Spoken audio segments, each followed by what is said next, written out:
આ કચરો, આ જે ગટરનો જે કચરો, સફાઈની જે વાત ચાલતી હતી 2 દિવસ પહેલા જે કચરો બતાવવામાં આવેલો, એ આ કચરો આ લોકોએ કાઢ્યો છે. પણ એ ખરેખર ટ્રેક્ટરમાં ભરવાની જવાબદારી કોન્ટ્રાક્ટરની છે અને અહીંયા જે ધ્યાન રાખવાની એ જવાબદારી નગરપાલિકાની બી છે.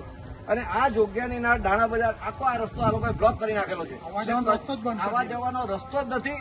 ને બીજું કે ફક્ત આ જોગ્યાની નાળ જ કેમ દેખાય છે? ને 2 દિવસ પહેલા જે પાઇપ નાખેલો એ બી આ જોગ્યાની નાળ જ છે ને એ જ જગ્યાને એ જ આ કચરો છે. એ જ જગ્યા પર આ એ જ જગ્યા કચરો છે. કાઢ્યો એટલો ખરાબ ગટર લઈ ગયા. ગટરનો જૂનો કાદવ છે. એટલી વાસ આવતી છે આજુબાજુ વાળાને ખરેખર શ્વાસ માટે છેડા છે. તે બીમાર પડે તેવું કામ છે. આવવા જવાનો રસ્તો પણ થઈ ગયો છે. એક માણસની ચલાવી જગ્યા ચાલવાની અરે ચાલવાની તો હોય એ ઉભી બી રહેવા એવી જગ્યા છે.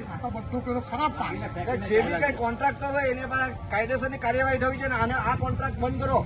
કારણ કે આવી સફાઈ અમને નથી જોઈતી. આ સફાઈ નથી, આ ગંદકી છે. ફક્ત આ લોકોને ગંદકી સિવાય કઈ દેખાતું નથી આ નગરપાલિકાને.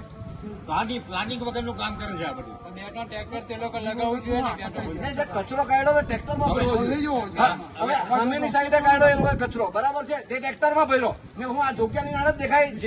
જે બી કઈ હોય ને તે જે બી કઈ આમાં હોય ને એને એક જ આ જોગ્યાની નાળ જ દેખાય છે.